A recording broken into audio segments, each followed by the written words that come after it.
So tense and testing times out on court this evening. Now we've got a clearer idea of what players need to do, which I guess helps them focus a little bit on the job in hand, Miles. I think so. It's all coming. It's becoming clearer.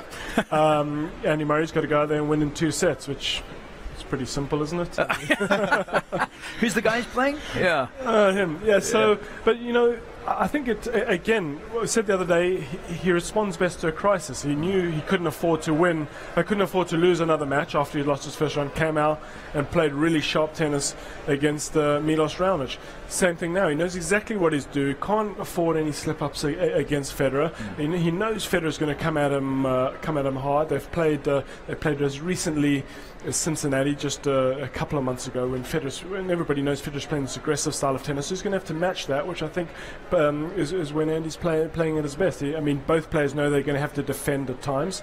And on top of that, both players will try and get the upper hand when they can. Indeed. Now I think Andy was saying himself a little bit earlier on that if it doesn't go his way today, he ends the year playing in this event against Roger Federer. Not too bad a way to end the year. Look, I think all things considered, everything that he's gone through this year with the injuries and having to come back from that, finishing in the top 8, what he's done the last 5 or 6 weeks has been quite remarkable. So yeah. I think there's a lot for him to be proud about, and I think physically, he's in great condition once again, and I think that's what he'll draw from the most if he were to lose. There's the fact that he ended the year very strongly. He won a lot of matches, and he'll no doubt feeling confident going into the new year. Yeah, and the other thing that he also set out to achieve with that phenomenal 6-week run was not solely about qualifying for this event, but in order to get a good ranking going into the Australian Open in January. Yeah, and he really put his body, under a microscope as well, physically, to test him, because really that's not easy what he did. Obviously, you'd like to finish a little bit higher, finish in the top 4. You avoid those big-time players. You don't want to draw those as he has throughout the year. So yeah. Get a higher ranking spot. Obviously, that's ideal. But either way, I mean, it's been a fantastic year, but he's not done yet. So no, absolutely. Let's not count very that. Possible. Absolutely to win in straight sets. And another incentive for Roger, if he were to need it, is if he's to still be in with a chance of ending year-end number 1, which he could do, he does have to win all his matches here. He absolutely does. He needs all the points he can get his hands on, and he needs a win in the Davis Cup. Yeah. And he's going to need a little help from some of the guys in the other group for Novak Djokovic. Yeah. But I mean, let's not forget we're also in the midst of a huge tournament, Barclays ATP Finals that Roger wants to win. I think is it 5 or 6 times? 6 going for a record. Well, it's already a record, but it will be. I mean, he's amassed so many records. You'd like something else, to put more distance between himself and the other. So there's still plenty to play for. Key for the guys in this group. I mean, the form Djokovic is showing. You'd ideally like to go top of this group to avoid Djokovic in the semis. Yeah. How much does that year-end number 1 mean to the players?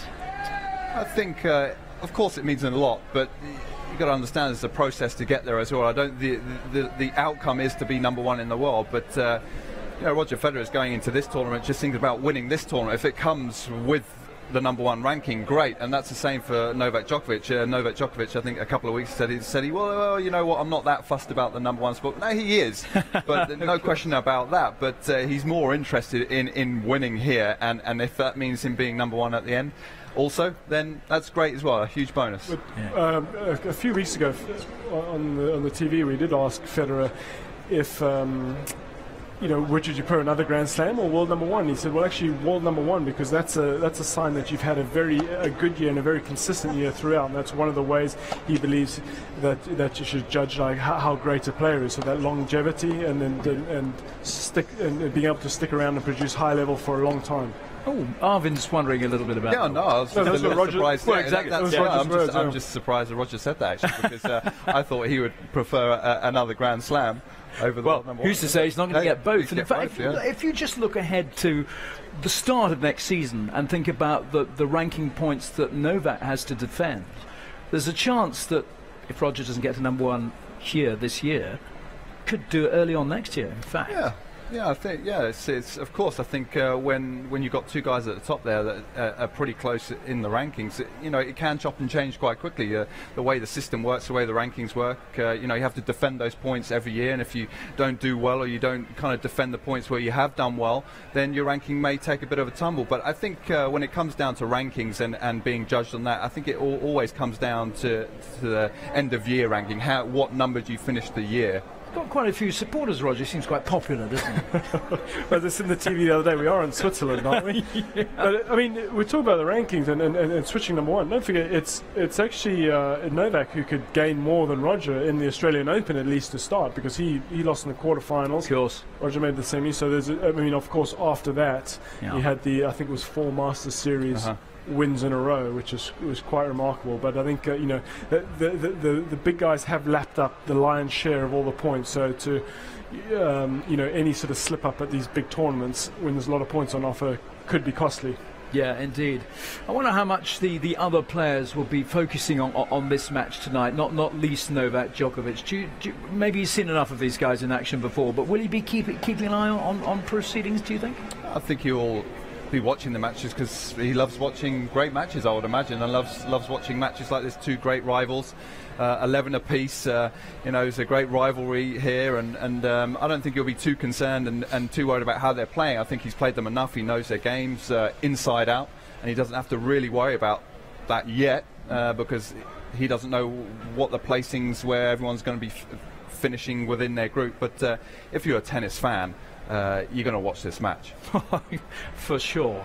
And Andy just coming off now, just finishing his practice. Roger just acknowledges his presence there and goes out to take his turn on court.